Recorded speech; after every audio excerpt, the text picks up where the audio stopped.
ஆண்டவருக்கு தெரியுமா, ஆண்டவருக்கு தெரியாதா? ஒரு அதிகாரி அப்படி தானே.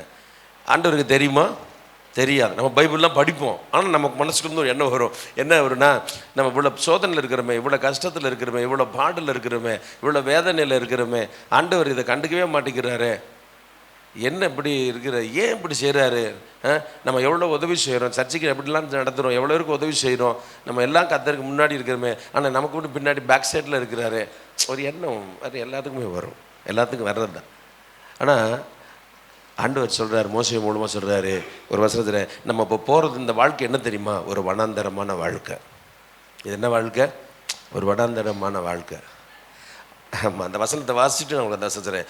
உபாகம புஸ்தகம் 2ஆம் அதிகாரம், சீக்கிரம் எடுத்துக்கொள்ளுங்க, மைக் கொடுத்துருக்கேன், 2 பேர் கொடுத்துருக்கா, மைக் கொடுத்துறேன். ஆமாம், உபாகம புஸ்தகம் 2ஆம் அதிகாரம் 7வது வசனத்தில் நான் சொல்கிற வசனத்தை மட்டும் வாசிக்கலாம். 7வது வசனத்தில் நான் சொல்கிற வசனத்தை வாசிங்க. இந்த அப்படின்னு இருக்கு பாருங்க, இந்த 40 வருஷமும், இந்த பெரிய அதுல இருந்து இந்த 40 வருஷமும் இந்த பெரிய வனாந்திர வழியாய் நீ நடந்து வருகிறதை அவர் அறிவார். தெரியுமா தெரியாதா? நீ படுகிற இந்த பெரிய பாடு, நீ பட்டுக்கிட்டு இருக்கிற அந்த கஷ்டம், நீ பட்டுக்கிட்டு இருக்கிற அந்த அவமானம், நிந்த கேவலம் நன்மையே கிடையாது, ஆனாலும் என்னை நீ பின்பற்றி வருகிற, ஒரு ஆசீர்வாதம் உனக்கு கிடைக்க மாட்டேங்குது, நீ இன்னும் விழுந்து விழுந்து ஜெபிக்கிற, எல்லாம் செய்கிற, ஒன்றுமே நடக்க மாட்டேங்குது, இதையெல்லாம் நான் அறிந்திருக்கிறேன். உனக்கு கொஞ்சம் பலன் இருந்தோம், நீ என்னை உண்மையாய் பற்றி இருக்கிறத நான் அறிவேன். வெளிப்படுத்தல நெடுதான் நிறையா இருக்குது. நீ ஆதியில் இருக்கிற அன்பை விட்டா என்பது அதுவும் நான் அறிவேன். அப்படிதானே? உன்னை வீட்டுக்கார பார்த்து சொல்லுங்க, நீங்கள் ஆதியில் என் மேல் வைத்திருந்த அன்பை விட்டீங்கன்றதுனால தான் இப்போ உங்களுக்கு நான் சரியாக செகண்ட் குழம்பு செகண்ட் ரசம்லாம் வச்சு தரதில்லை. ரசம்லாம் அடிஷனல், 2 பொரியல்லாம் அடிஷனல், ஒன்றே சரி சரித்திரம். அந்த தம்பிகிட்ட கேட்டேன். ஆமாம் ஆமாம், கத்தரால இந்த பெரிய வனாந்திர வழியாய் இவங்கிட்ட நீ வாழ்றத நான் அறிவேன், இவகிட்ட நீ வாழ்றத நான் அறிவேன், இப்படிப்பட்ட தகப்பன் தாய்கிட்ட நீ வாழ்றிய நான் அறிவேன். என் மகளே, என் மகனே, என் பிள்ளைகளே, நான் அறியாத இருப்பீர்கள் அல்ல. ஆமென். எல்லாமே தெரியும், என் ஏக்கம் தெரியும், எண்ணம் தெரியும், என் அவமானம் தெரியும், என் நிந்த தெரியும், கேவலமாக என்னை பேச எல்லாம் தெரியும். ஆமாம், எல்லாமே தேவன் அறிந்து தான் வச்சிருக்கிறார். இந்த பெரிய கஷ்டத்தில் நீ வர்றத, இந்த பெரிய இந்த பாதையில், இந்த பலவீனத்தில், இந்த போராட்டத்தில், இவ்வளவு நிலைமையிலையும் கர்த்தருக்கு ஸ்தோத்திரம், நீ என்னை சந்திச்சு நீ நடந்து வருகிறத நான் அறிவேன். ஆமென். ஹல்லேலூயா. தேவன் அறிவார். எங்களோட பேசுங்க இயேசுவின் நாமத்தில் பிதாவே. ஆமென். எல்லாமே தேவனுக்கு தெரியும். இந்த பெரிய வனாந்திர வழியாய் நீ நடந்து வருகிறதை அறிவார். அறிவார். எல்லாம் தெரியும். ஆண்டவருக்கு தெரியாது எது இல்லை, எல்லாருமே தெரியும். ஆமாம், அவர் அறிகிற தேவன். ஒன்றும் தெரியாதவர்களாம் நீங்கள் நினைக்காதீங்க, எல்லாமே தெரியும். அவருக்கு என்ன தெரியும், உங்களை என்ன அப்படியே நீங்கள் போய்கிட்டு இருக்கிறீங்க, என்ன செய்கிறீங்கன்னு பார்க்குறாரா? இல்லைங்க, அவர் என்ன வேணாலும் அவர் செய்ய வல்லவராக இருக்கிறார். ஒரே நிமிஷத்தில் எல்லா காரியங்களும் நடத்தி முடிச்சிடுவார், ஒரு காரியங்கள் நடத்திடுவார். அப்போ இந்த வனாந்தர வழியில் நீங்கள் நடந்து வருகிறதை அவர் அறிகிற தேவனாக இருக்கிறார். ஒவ்வொரு வார்த்தையும் கவனிக்கிற தேவனாக இருக்கிறார். நம்முடைய ஒவ்வொரு வார்த்தைகளையும் செயல்பாடுகளையும் தேவன் அறிந்திருக்கிறார். இப்போ சிஸ்டர் சொன்னாங்களே, அவரை பார்த்தேன் இவரை பார்த்தேன் எல்லாம் பார்த்தேன், ஒன்றும் நடக்கலை, எல்லாம் நடக்காது, ஒன்றும் நடக்காது. ஆமாம், என்னைக்கு நான் அவரை அறிஞ்சோன்னா அவரைத்தான் நான் நம்புவேன். அல்லேலூயா. சிலவர் சொல்லுவாங்க, நீங்கள் அங்கே போனால் அது கிடைக்கும், இந்த சர்ச்சு பாதி கட்டி முடிக்க முடியும், என்னை குழப்பியிருக்காங்க நிறைய பேர். அங்கே போனால் பணம் வாங்கி தருவாங்க, இங்கே போனால் அந்த ஸ்தாபனத்தை செஞ்சீங்கன்னா மாதம் உங்களுக்கு இவ்வளோ ரூபா தருவாங்க, வண்டி கொடுப்பாங்க, வேன் கொடு. என்னை வச்சு நான் என்ன செய்ய போகிறேன்? இதுக்கு எதுக்கு? எப்போ பெட்ரோல் போடணும்னு தெரியும், வச்சிருக்க அளவு வச்சுருக்கோம், அன்றைக்கி தான் வண்டி தருவார். எல்லாரும் சொல்லுவோம், ஒரு ஃபோன் 2 வச்சுருக்கேன், 2 ஃபோன் வச்சுருக்கேன்னா ஒன்று வாங்கி, எல்லா வீட்லேயும் 2 ஃபோன் இருக்குது, எல்லா வீட்லேயும் காசு எல்லாம் ஒழுங்காக போகிறீங்கன்னா பாஸ்டமாக்கு ஒரு ஃபோன் வாங்கி கொடுத்துருக்கோம், அவ்வளோதான். ஒரு காசெல்லாம் போடுறது கிடையாது. அதில் இங்கே எல்லாம் சொல்கிறேன், ஏன் அது காலை எடுக்க மாட்டேங்குது, காசு போட்டால் தானே எடுக்கும், அது காசு போட்டால் தானே எடுக்கும். இப்போ தான் மேட்ரு எப்படி வச்சுட்டாங்களே எல்லாம் மேட்ரு. ஆமாம், நல்லா புரிஞ்சுக்கொள்ளுங்க. வாழ்க்கையை தேவன் அறிவார், கஷ்டத்தை அறிவார், நஷ்டங்களை அறிவார், வேதனைகளை அறிவார், எல்லாமே அறிவார், எல்லாமே அறிவார். ஆனால் நீங்கள் அவரை டிஸ்டர்ப் பண்ணதையும் அறிவார். அப்படி தானே? சொல்லுங்கள். இன்னைக்கு பேசினார் பாருங்க ஆவியானவர். நீ அந்த வார்த்தை நீங்கள் உங்கள் பிள்ளை நீங்கள் உச்சரிக்காதீங்க, உங்கள் பிள்ளைகளையும் உச்சரிக்க கூடாது. நான் எப்படி இதை பூரா படிக்க போகிறேன், இதை பூரா நான் எப்படி எழுதி முடிப்பேன்? கர்த்தர் ஏங்க அந்த ஆவிக்குரிய செயலுக்குள்ளே வாங்க. அல்ல இல்லையா? ஆவிக்குரிய செயல். அப்படி பாத்திரத்தை இவ்வளவு பாத்திரம் தானா? வீட்டு பக்கத்து வீட்டு பாத்திரத்தெல்லாம் கொண்டு வந்து போடுங்கள், நான் விலைக்கு காமிக்கிறேன். இவ்வளோ துணியா? அம்மா சாமி, மிஷினில் போட்டு வச்சிருக்கிற துணியை கூட சில வீட்டில் மடித்து வைக்க 3 நாள் ஆகும். பார்த்துருக்கீங்களா? மிஷினில் போட்டு வச்சிருக்கிற துணியை. அங்கே ஒரு வீட்டுக்கு போனேன். அந்த வீட்டில் பார்த்தா வரிசையாக அந்த ஹேங்கரே தொங்கி கீழே விழுந்துரும் போல தெரியுது. அங்கே இருக்கிற அந்த டெய்லி வர்றதை கலட்டுறதை அப்படியே தூக்கி மாட்டுறது, பார்க்குறது, ஹோட்டலில் வேலை பார்க்குறது. அந்த துணியை எங்கே கொண்டுட்டு போடணும்? வெளியே தான் போடணும். யார்? நம்ம தெரிஞ்சவர் தான், அவங்களுக்கு தெரியும்னு நினைக்கிறேன். ஆமாம், அப்படியே வெளியே வர்றது. ராஜன கொரோனாவின் குடியிருப்பே இது போல தான் இருக்கிற மாதிரி தெரியுது. இவங்களை கொண்டு வந்து தயவுசெய்து இங்கே போட சொல்லாங்க. இதை பூரா வெளியே நம்மளுக்கு ஞானம் கொடுத்துருக்கிறார்ல. இந்த பெரிய வனாந்திர வழியில் என்னை செய்ய மாட்டேங்கிறாரு, எனக்கு நடத்த மாட்டேங்கிறாருன்றாரு. உன் ஜீவனை போன வருஷம் காப்பாற்றி கொடுத்தாரு. எவ்வளோ பெரிய ஆண்டவர்! எல்லாரும் இல்லையா சொல்லுங்கள். நீங்கள் நமக்கு அந்த அறிவு இல்லை. கச்சாவளை மாஸ்டர் சொல்கிறாரு, பிரதர் இங்கே வந்த பிறகு தான் தெரியும் ஒவ்வொருத்தையும் எந்த அப்படி விசிட்டிங் பண்ணணும் தான் தெரியும். அந்த விசிட்டிங் கூட நம்மகிட்ட கிடையாது. எல்லாரும் அலையில சொல்லுங்க. அந்த விசிட் கூட பட்டு என் பிள்ளை அப்படி கூட பார்க்கக்கூடாதுன்னு பார்க்குறாரு ஆண்டவர். எல்லாமே நீர் தந்தது. ஏங்க நீங்கள் யோசிங்க, சின்ன பிள்ளைங்க நீங்கள் இருக்கிறவங்க எல்லாருமே நம்மளோட மோசமாக வாழ்கிறாங்கங்க. ரொம்ப மோசமாக வாழ்கிறாங்க. வேலை இல்லாமல் வாழ்கிறாங்க, வீடு இல்லாமல் வாழ்கிறாங்க, சாப்பாட்டுக்கு வழி இல்லாமல் இருக்கிறாங்க. நல்ல ஒரு ஆசை பாசைக்கு எதுவும் சாப்பிட முடியல, ரேஷன் அரிசி சாப்பிட்றவங்க இருக்கிறாங்க. மைலேஜ் நல்லா கொடுக்குதுன்றாங்க.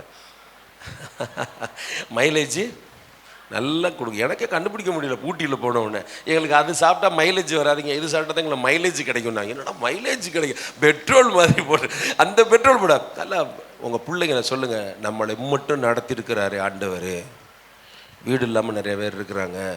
என்ன சொன்னேன், அவங்கவுங்க ஆளுக்கு சொல்லுவாங்க, எனக்கு அவர் கொடுத்ததில் நான் சந்தோஷமாக இருக்கிறேன்.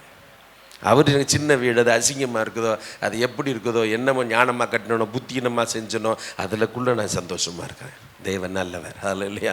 இந்த பெரிய வனாந்தர வழியாய் நீ வருகிறதை அவரை அறிவார். 130 நீ கொஞ்சம் சீக்கிரம் மாத்திரம் எடுங்களேன். 139ஆம் சங்கீதம். ஒருத்தர் சங்கீதம் 1:6 சீக்கிரம் வாசிங்க. சங்கீதம் 1:6. இவ்வளவு பேர் இருந்து இவ்வளவு நேரமா? நான் எடுத்துட்டு பாருங்க, ஒத்த கையில மைக் வச்சுட்டு எடுக்க போறேன் பாருங்க. இப்ப கர்த்தர் நீதிமானின் வழியை அறிவார். நீதிமானுடைய வழியை கர்த்தர் என்ன செய்கிறார்? அறிந்திருக்கிறார். 139ஆம் சங்கீதம் வாசிங்க, 2வது வசனம் 3வது வசனத்தை வாசிங்க. என் உட்கார்தலையும் என் எழுந்திருக்கதையும், ஆமென், நான் என் உட்கார்தலையும் எழுந்திருக்கிறதையும் அறிவீர். என் நினைவை தூரத்தில் இருந்து அறிகிற தேவனா இருக்கிறேன். எல்லாமே தெரியும். அந்த வனாந்தரத்தில் நீ என்ன பேசுற, அதான் மேட்ரு. அந்த வனாந்தரத்தில் என்ன பேசுறீங்க?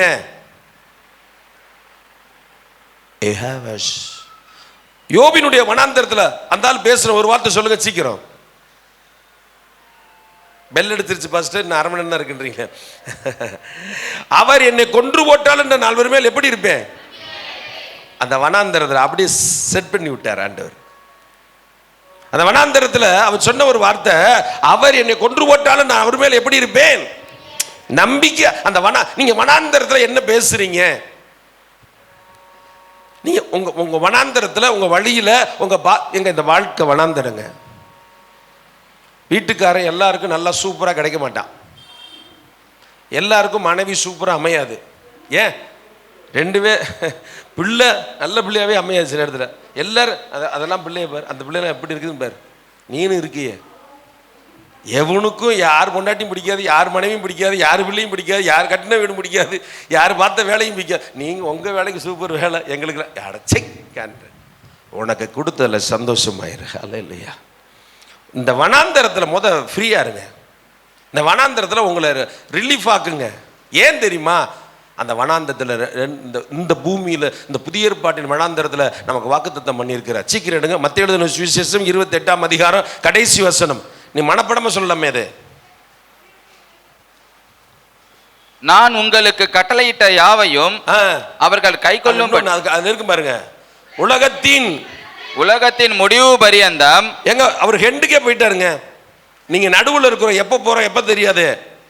உலகத்தின் முடிவு பரியந்தம் சகல காலங்களிலும் பிரபு நான் உன் கூட எல்லாத்தையும் சொல்லுமா. அப்ப இந்த வனாந்தரத்துல நான் போனாலும் என் கூட வர்றாரு. நான் வனாந்தரத்தில் உட்காந்தாலும் அப்படி இருக்கிறாரு. என் வேலை ஸ்தலத்தில் நான் போகும்போது இருக்கிறாரு. என் சைக்கிள் ஓட்ட சைக்கிளில் போகிறத பார்க்குறாரு. என்கிட்ட ஒன்றுமே இல்லாததை பார்த்துருக்கிறாரு.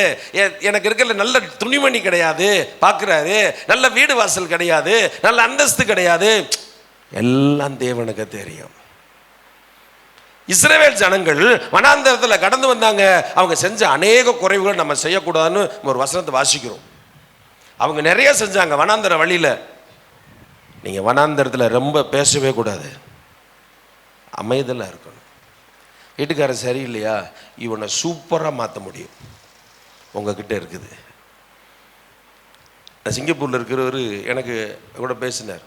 உணர்ந்தான், என் பொண்டாட்டி பிள்ளைகள்லாம் போட்டு அடித்தேன், என் மனைவியை கேவலமாக நடத்தினேன், மகா பாவி, தெருக்கோடியில் கூட எனக்கு ஒரு கோடியான இடம் கிடைக்கக்கூடாது, நான் அவ்வளவு கெட்டவன். ஏசு உள்ளே வந்துட்டாருன்னா ஒப்பு கொடுத்துருவாங்களே எல்லாரும். ஆமென். ஏசு உள்ளே வந்துட்டா என்ன செஞ்சிருவாங்க, அப்படி மாற்ற தேவனால முடியும். ஆமென். அல்லேலூயா. கண்டுக்கவே மாட்டான் சில ஆளலாம், அப்புறம் தாங்கிறத அப்படியே வச்சிருவார் ஆண்டவர். எல்லாம் மாறும், எல்லாம் மாற்றுவார், எல்லாம் மாற்றுவார். ஆனால் வனாந்தரத்தில் கொஞ்சம் பொறுமையாக கையாளணும். ஆமென். சிலவங்களுக்குலாம் சில வியாதின்னு சொல்லிட்டா போதும், ஊரில் இருக்கிற எல்லா டாக்டரையும் போய் பார்த்துட்டு கிருகிருன்னு வந்து சுற்றி உட்காந்துருவாங்க. எந்த மாத்திரையும் சரிதான், எந்த மருந்தும் சரிதான், எல்லாம் சரிதான். பல வெரைட்டிஸில் வச்சுருக்கிறேன் மாத்திரை, அம்புட்டு அள்ளி கொடுக்குறேன். நான் காசு கொடுத்து கொளுத்து போய் வாங்கிட்டு வரேன். ஏன் எல்லாம் கத்தோடைய பிள்ளைங்க வர்றீங்க, அந்த அம்மாலாம் வரும், என்னன்னே தெரியல, ஒரே பக்கமாக வலிச்சுக்கிட்டே இருக்கு. இந்தா போடு ஏசுவினா அந்த டெஸ்க்கு, ஆமாம் போட்டு சாப்பிடுங்க. அந்த பிள்ளை கேட்குது, என்ன நீங்கள் மாத்திரை நிறையா வாங்கிட்டு போகிறீங்க. ஏம்மா நான் ஏஜென்ட்டுன்னு நினச்சிடாத, வாங்கிட்டு போய் நீ விற்கிறேன்னு நினச்சிடாத, கவர்மெண்ட் மாத்திரை நாங்கள் எல்லாம் வர்றவங்க நிறையா இருக்கலாம் கொடுக்குறதுக்கு தான் வாங்குறேம்மா. ஆமாம் ஆமாம், பிடவுலியாஸ் காட். புதிய ஏற்பாட்டின் வனாந்தரத்தில் இயேசு சொன்னார், சதா காலமும் அன்றியும் அவருடைய தீர்மானத்தின்படி அழைக்கப்பட்ட உங்களுக்கு எனக்கும் சகலமும் நன்மைக்கு ஏதுவாய் நடக்கிறது, சகலமும் நன்மைக்கு ஏதுவாய் நடக்கிறது.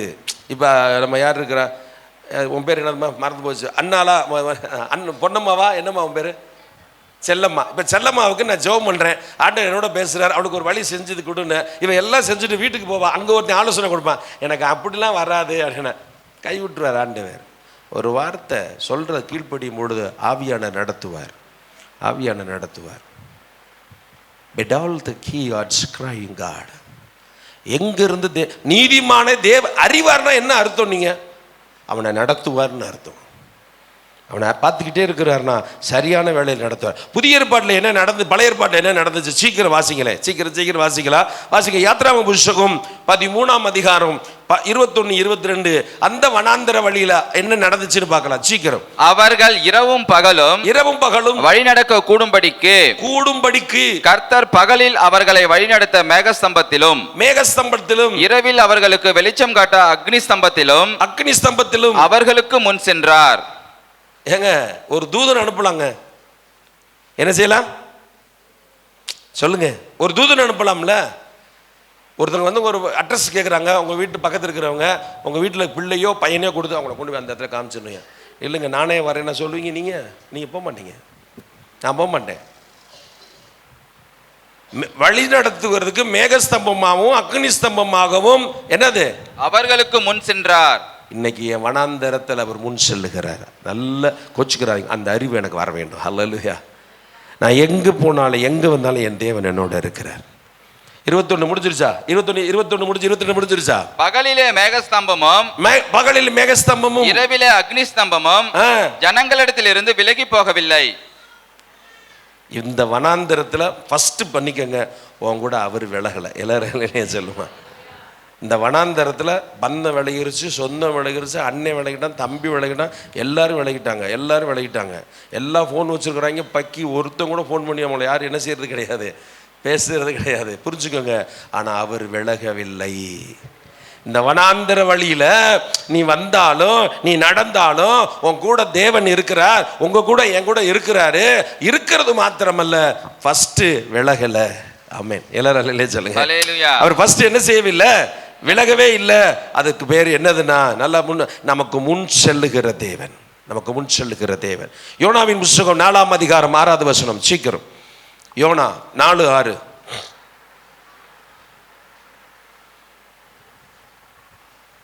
இவ்வளோ நேரம் பண்ணிட்டீங்களே, யோனா புத்தகம் எடுக்க தெரியல. ஓ சீக்கிரம் எடுங்க பார்ப்போம். ஓசியா அடுத்த 2-3 இருக்கும், நடுவில் இருக்கும். சீக்கிரம் கண்டுபிடிங்க. கர்த்தர் சொல்கிறது என்னவென்றால், யோனாவினுடைய தலையின் மேல், நல்லா புரிஞ்சு, யோனா தலையின் மேல் நிழல் உண்டாயிருக்கவும். உனக்கு பைபிள் வசனம் எடுக்க தெரியாது, வசனம் எடுக்க தெரியாது உனக்கு? என்னை சூடேற்றி இதில் பூரா ஊரே பார்க்க வைக்கிறீங்க. ஆளப்பார் வேடிக்கை பார்த்து. ஒரு நாளாச்சும் நீங்கள் வாசிச்சிருக்கீங்களா? பைபிள் வாசிச்சிருக்கீங்களா? நீங்களா நல்ல மேக்கப் மட்டும் போட்டுட்டு உங்கள் அப்பன்னு சொல்லி துணி எடுத்து விடக்கூடாது உங்களுக்குலாம். ஒரு நாளாச்சும் நீங்கள் பைபிள் எடுத்து வாசிச்சிருக்கீங்களா? நிறைய பேர் ஜெபம் பண்ண சொன்னால் அப்படியே இந்த சபை அமையதெல்லாம் ஆல்ரா சைலண்டில் இருக்கு. என் வாயில் ஜெபம் வராது. முன்னாடி உட்காந்துருந்தா போதுமா நாயகம்? என்ன ஜெபம் பண்ணும்? ஏங்க சபையில் நான் ஜெபம் பண்ண ஆசைப்படணுங்க, ஆசைப்படணும். நீ ஜெபமும் பண்ணாமல், வசனம் சொல்லாமல், பைபிளும் படிக்காமல், ஒன்றுமே இல்லாமல், எந்த காண்டிஷனுக்குள்ளே இல்லாமல் இருந்தீங்கன்னா ரொம்ப கஷ்டம். கோச்சிக்கிறாதீங்க, வேண்டாம் அப்புறம் பாஸ்ட் இப்படி சொன்னாருன்னு சொல்லுவீங்க. அப்போ என்னன்னா, வசனத்துக்கு யோனா இப்போ பயங்கர எரிச்சல் இந்த வனாந்திரத்தில் வழியில். இந்த வனாந்திர வழியில் யோனாவுக்கு ரொம்ப டென்ஷன். ஆனாலும் என்ன செய்யறாரு ஆண்டவர்? வாசிங்க. யோனாவினுடைய தலையின் மேல் நிழல் உண்டாயிருக்கவும். நிழல் உண்டாக, உங்களுக்கு எனக்கு ஒரு நிழல் உண்டாக, உனக்கு எனக்கு. அவர் யோனாவின் வாழ்க்கையில அந்த எரிச்சல் மாற, ஏன் வெயில் சுள்ளி அடிக்குது, அவனுக்கு வெறுப்பாய் போச்சு. ஊழியம் செய்யற மனுஷன் ஊழியம் செய்யறாரு, சில நேரத்தில் ஊழியதுனா வெறுப்பாயிரும், ஓடிடலாமான்னு வச்சிரும் சிலவங்கெல்லாம். எதுக்கடா அப்பா சாமி? ஆமாம், இங்கே நிற்கிறது பெருசு கிடையாது, மித்ததில் சேர்ப்பு பயங்கரமான காரியம், மோசமான செயல். நிறைய ஊழியக்காரங்க ஐயோ எங்கேயாச்சும் வேலை பார்த்து, எங்கேயாச்சும் ஒரு இடத்துல இருந்து வேலை பார்த்து சாப்பிட்டுக்கலாமே, எங்கேயாச்சும் இருந்துக்கலாம், இது வேணாம். அப்போ யோனா டென்ஷனில் இருக்கிறாரு. இப்போ என்ன அவனுக்கு, அவருக்கு வேணாம், எரிச்சல் இருக்கிறாரு. அவனுக்கு ஒரு நிழல் உண்டாகிறதற்காக அந்த வனாந்தரத்தில், அந்த ஊழியத்தின் பகுதியில், அந்த ஊழிய வாழ்க்கையில் அவனுக்கு ஒரு நிழல், அந்த மனுஷனுக்கு ஒரு நிழல் உண்டாக்கும்படியாக ஆண்டவர் என்ன செய்யறாருன்னா, வாசிங்க. அவனை அவனுடைய மனமடிவுக்கு நீங்களாக்கவும். எல்லாரால இல்லையா சொல்லுங்க? அவனுடைய மனமடிவுக்கு நீங்களாக்க. ஏங்க சூப்பர் ஒட்ட, அதான் செய்யற. ஒரு நிமிஷத்தில் செய்ய முடியும் ஆண்டவரால். நீங்க சரியா மனம் திரும்பி உண்மையா ஒப்பு கொடுத்தீங்கன்னா நாளைக்கு அற்புதத்தை பார்ப்பீங்க ஆண்டவர் சம்பந்தத்தில். பெட்டால் கேவ் அதுல போட்டிருக்குது, அவன் மனம் அடிவுக்கு நீங்களாக்க தேவனாகிய கர்த்தர் ஒரு ஆமணுக்கு செடியை முளைக்க கட்டளையிட்டு. எல்லாராலே சொல்லுங்க. ஏங்க இம்மிடியட்டா ஏங்க நீங்க திறமையில நம்ம பிரதமர்கிட்ட சொல்லி, ஜல் கஹா மௌல் கஹி, அந்த பிரதமர்கிட்ட போய் சொல்லி ஒரு ஆமணக்க சடார்னு வளைய சொல்லுங்க. அமெரிக்காவில் இருக்கிற புதுசாக வந்திருக்கிறீங்களே, ஒரு ஆமணக்க சைனா என்னென்னமோ கண்டுபிடிக்கிறான், ஒரு ஆமணக்க தேவனுக்கு மாத்திரம்தான் செய்ய முடியும் இல்லையா? நம்ம படைச்சவர் மாத்திரம்தான் செய்ய முடியும். என் மனம் அடிவுக்கு நீங்களாக்க ஒரு ஆமணக்க கட்டளையிட்டார். அது என்ன செஞ்சுச்சு? அதை அவன் மேல் ஓங்கி வளர பண்ணினார். அது ஓங்கி வளர பண்ணினார். ஏன்னா இவன் உட்கார்ந்து இருக்கிறதுக்கு ஹைட்டுக்கு அதுக்கு மேலே வந்தால் தான் நிழல் கிடைக்கும். ஓங்கி வளரும்படி அதுக்கு என்ன செய்தார்? வளர பண்ணினார், கட்டளையிட்டார், வளர பண்ணினார். அந்த ஆமணக்கின் மேல் யோனா மிகவும் சந்தோஷப்பட்டான். இந்த வனாந்தரத்திலேயே சந்தோஷம் கொடுக்கிறவர் ஆண்டவர் இல்லையா? வனாந்தரத்தில் என்ன சந்தோஷம் சொன்னீங்களே, ஆண்டவரே என் பிள்ளைக்காக நான் ஜெயிச்சுக்கிட்டு இருந்தேன், இப்படி இருக்குதேன்னு ஆண்டவர் இந்த வனாந்தரத்தில் இப்படிப்பட்ட ஆமணக்கு உண்டாக்குவார். ஆண்டவர் அநேக காரியங்களை செய்வார், அநேக காரியங்களை நடத்துவார். மனமடிவு நீங்களாக்கும்படியாக, அந்த வெயில் உஷ்டத்தில் இருந்தவனை நீங்களாக்கும்படியாக, எமர்ஜென்சியா உடனே அதை உண்டாக்கவும் முடியும், அதை அரிச்சு போகவும் செய்ய வைக்க முடியும். ஆமாம், ஒரு பூச்சிக்கு கட்டளையிட்டார். இப்போ போய் யோனா தலை மேலே இருக்கிற ஆமணக்க அது அப்புறம். ஆனால் இப்போ படிக்கிற காரியம் என்னன்னா, அதில் போட்டுக்குது, அவன் மனமணிவுக்கு நீங்களாக்கும்படி தேவனாகிய கர்த்தர் ஒரு ஆமணக்கு செடியை முளைக்க கட்டளையிட்டு அதை அவன் மேல் ஓங்கி வளர பண்ணினார். அந்த ஆமணக்கின் மேல் யோனா மிகவும் சந்தோஷப்பட்டான். வனாந்தரத்திலையும் சந்தோஷம் இருக்கும், எரிச்சல்லையும் ஒரு சந்தோஷத்தை. ஒரு பிள்ளைய தனியா விடுறதில்லை. ஹல்லேலூயா. ஆமா, நேரம் இல்லை. மத்தேயு எழுதின சுவிசேஷம் 10ஆம் அதிகாரம் 29-30 சீக்கிரம் வாசிங்க பார்க்கலாம். நல்லா வாசிங்க, வேற ஆள் வாசிங்க சீக்கிரம். ஒரு காசுக்கு, நல்லா புரிஞ்சுங்க, ஒரு காசுக்கு 2 அடைக்கலான் குருவிகளை விற்கிறார்கள் அல்லவா? நல்லா புரிஞ்சுங்க, ஒரு காசுக்கு 2 அடைக்கலான் குருவிகள் விற்கிறார்கள் அல்லவா? ஆயினும் உங்கள் பிதாவின் சித்தம் இல்லாமல் ஒன்றும் அவைகளில் ஒன்றாகிலும் தரையிலே விழாது. அதனால அர்த்தம் என்ன? இவன் 1000 குறி வச்சாலும் கர்த்தர் சுட்டாத்தான் கீழே வருது. எல்லாராலும் இல்லையா சொல்லுங்க. இவன் எத்தனை கண்ணி வச்சாலும் அதுல மாட்டணும்னு சொன்னா தான் மாட்டோம். நீங்க எப்படி புரிஞ்சுக்கீங்கன்னு தெரியல. அந்த விளக்கம் தான். ஒரு காசுக்கு 2 அடைக்கலான் குருவி கொடுக்குறாங்க, ஆனாலும் அவர் சித்தம் இல்லாம என் வாழ்க்கையில ஒன்றும் நடக்கல. சந்தோஷப்படுங்க. பெருமையா இருக்கட்டும், அவர் சித்தமா இருக்கட்டும். அவர் சித்தத்துல போய் இங்க அசிங்கப்படுறீங்கன்னா சந்தோஷப்படுங்க. This gloves I have it is of my father. அவர் நீங்க திருடி 4 பேருக்கு முன்னாடி கையை கட்டிக்க, அவர் சித்தத்துல திருடி ஒரு 2000 ரூபாய் சர்ச்சுக்கு காணிக்க பாஸ்ட் வேற கட்டடம் கட்டுறாரு, ஒரு 2000 ரூபாய் கொடுக்கலான்னு நினைச்சேன். ஒரு ஆட்டையை போட்டு வந்தேன் அங்க போய். ஏய், இது நீ திருடி மாட்டிக்கிட்ட. இந்த வனாந்தரத்துல கொஞ்சம் யோசிங்க. ஒன்று உங்கள் மேலே தப்போ, அவர் மேலே தப்போ, யார் மேலே தப்போ, அவர் மேலே தப்பே இருக்காது. எப்பயுமே நீங்கள் சொல்லுங்கள், நீங்கள் ரைட்ஸ்ன்னு சொல்லுங்க ஆண்டவர்கிட்ட. உங்கள் வழி உங்கள் இதில் எதுலையாச்சும் இருந்தால் கரடுமுரோடு செஞ்சிருந்தா நான் தான் செஞ்சுருப்பேன். ஆமென். நீங்கள் என்னை சிறப்பாக நடத்துகிற தேவன், மகிமையாக நடத்துகிற தேவன். அப்படியானால் அவர் சித்தம் இல்லாமல் விழுகிறதில்லை.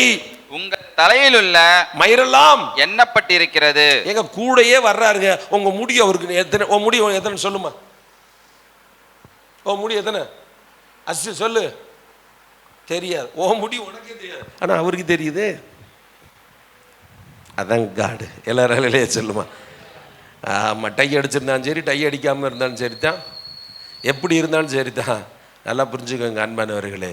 என் முடியை எண்ணி வச்சிருக்கிறது காரணம் என்னன்னா, அவர் சித்தம் இல்லாமல் எதுவும் விழாது. அதான் அர்த்தம். எல்லாராலே அவர் சித்தம் இல்லாமல் என்ன செய்யவே இருக்காது, தரையிலே விழாது. எதா இருந்தாலும் அவர் சித்தம் இல்லாமல் நம்ம வாழ்க்கையில எதுவும் நடக்கிறது இல்லை.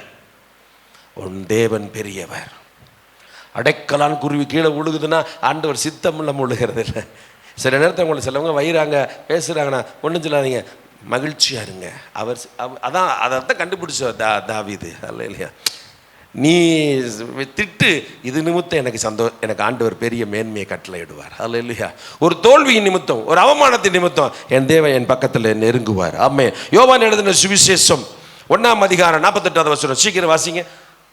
யோவான் 1. அதற்கு நாத்தான்வேல், நல்லா புரிஞ்சுக்கொள்ளுங்க. இப்ப நாத்தான்வேல் இயேசுகிட்ட வர்றாரு. பிலிப்பு சொல்லி அங்க வருகிற. இப்படி வரும்பொழுது ஆண்டவர் அவனை பார்த்து சொல்றார். அதுக்கு மேல இருக்கிற வசனத்தை வாசிங்க. இயேசு நாத்தான்வேலை தம்மிடத்தில் வரக்கண்டு, அவனை குறித்து அவனை பார்த்து, இதோ கபடற்ற உத்தம இஸ்ரவேலன் என்றார். அவனை பார்த்து சொல்றாரு, கபடற்ற உத்தம இஸ்ரவேலனே அப்படின்னு சொல்லி அவனை கூப்பிடுறாரு. என்ன கூப்பிடுறாரு?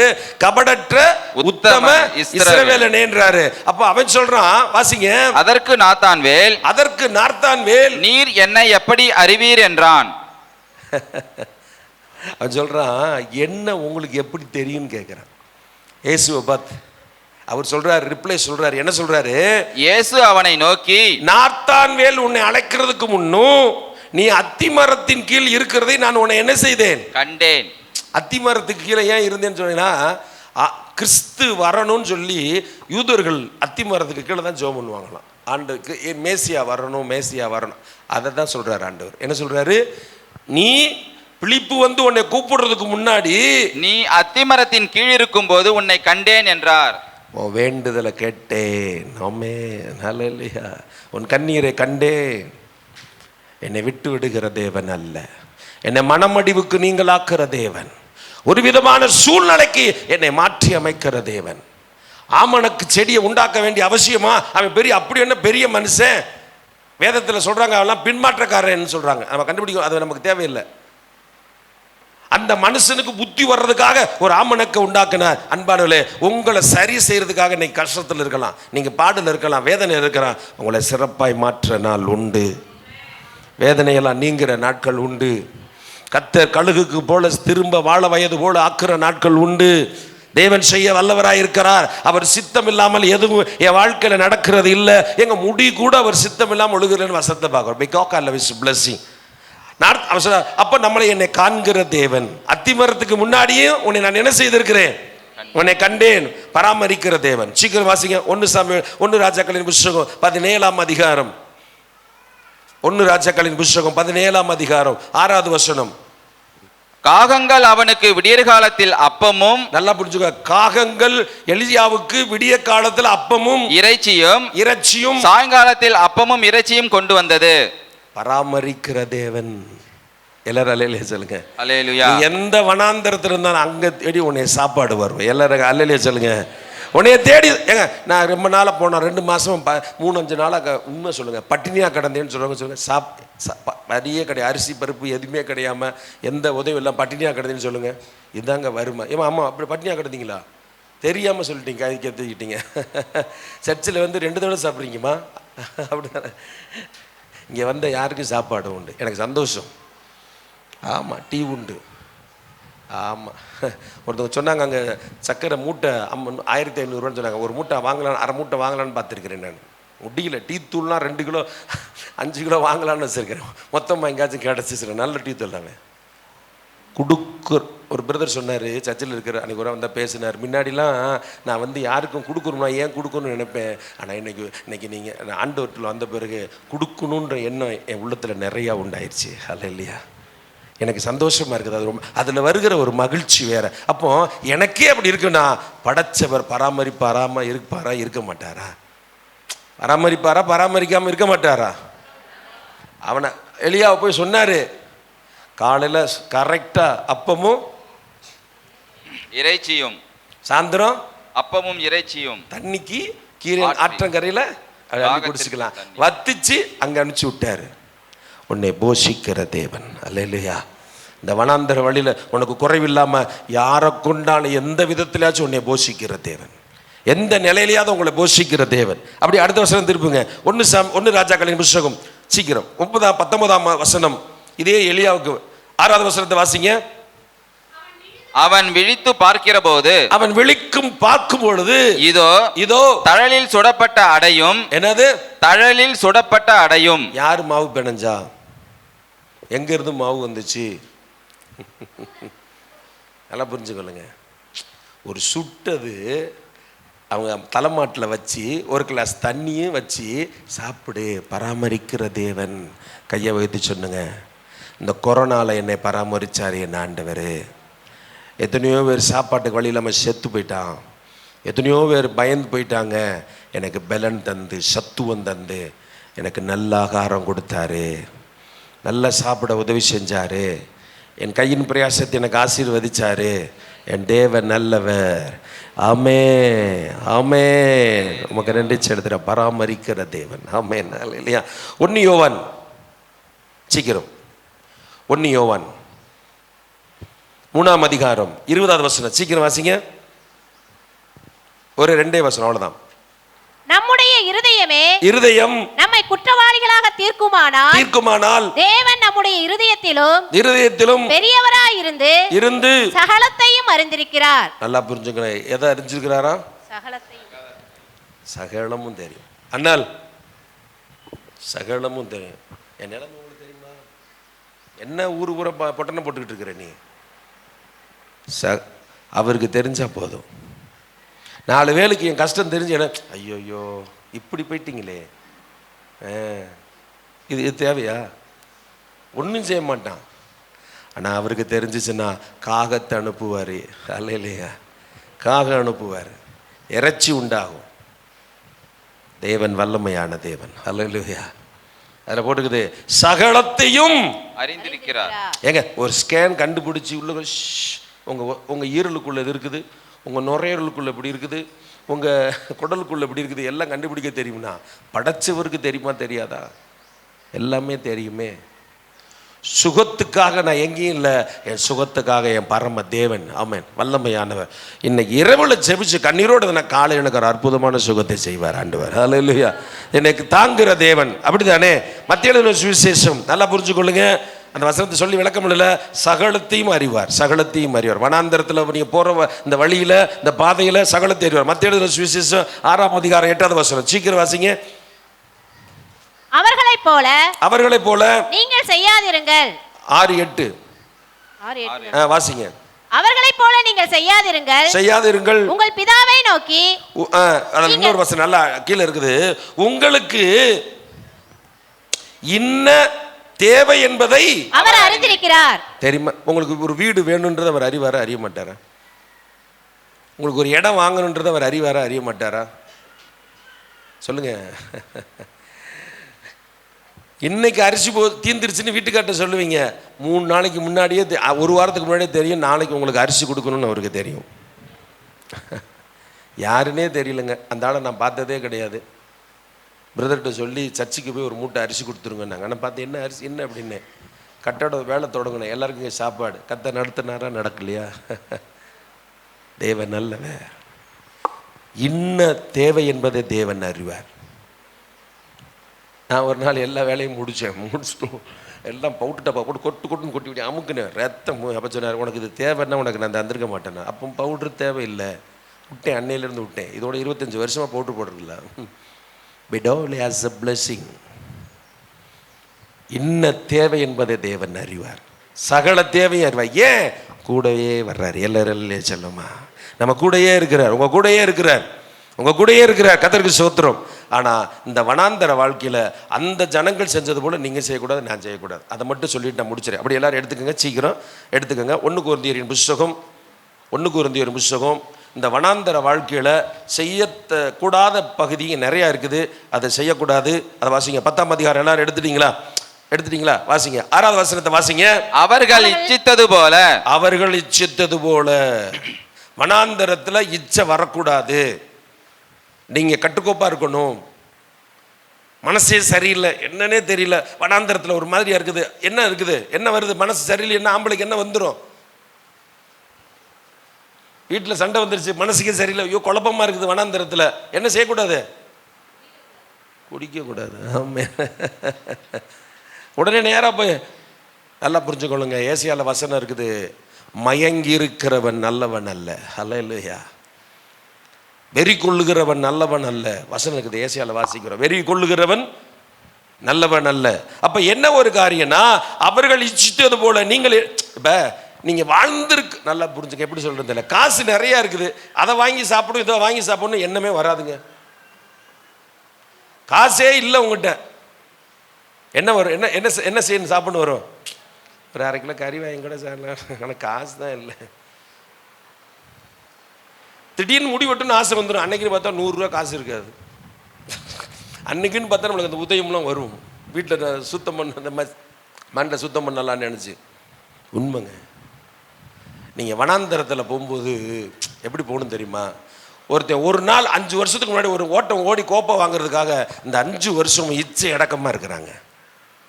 டெய்லி மட்டன் மீனை சாப்பிட்டா தண்டி ஆயிரம். அப்புறம் எங்கே ஓட முடியும்? சிம்மா வச்சுக்கணும். ஆமாம். அப்படியே ரொம்ப நீட்டாக. இப்போலாம் நப்தல் இவன் யார், நம்ம சதீஸ்லாம் காலையில் நாங்களாம் எழுப்புனா கூட எந்திரிக்க மாட்டேன். இப்போலாம் எந்திரிச்சு எக்ஸசைஸ் செய்ய, அதை வைக்க போக ஒரு 2000 ரூபாய்க்கு ஒரு ஆர்டர் பண்ணவான்னு கேட்குறேன். டென்ஷன் ஆகிக்கிட்டு இருக்கிறேன். எல்லாம் அமைதியில் பண்ணுவோம். அடுத்த வாரம் அவர் எக்ஸசைஸ் எல்லாம் செஞ்சு எல்லாம் என்னது எந்த பிள்ளை பார்த்துச்சோ தெரியல, ரொம்ப மாறிட்டேன். ஐயோ, நைட்டில் எங்ககிட்ட பேசுறதில்ல. உடனே போனேன், என்னடா நான் 1000 ஸ்டெப்பில் நடந்திருக்கிறேன் அப்படின்றேன். இது எங்கேயோ கோளாறாக இருக்கே, நல்லா இருந்தானே, ஏன் இப்படி மாறிட்டான்? அந்த பிள்ளைய சொல்லிடுச்சு போல, நீங்கள் நல்லா இருக்கீங்க, ஆனால் வந்து குண்டா இருக்கிறீங்கன்னு சொல்லிடுச்சு போல தெரியுது.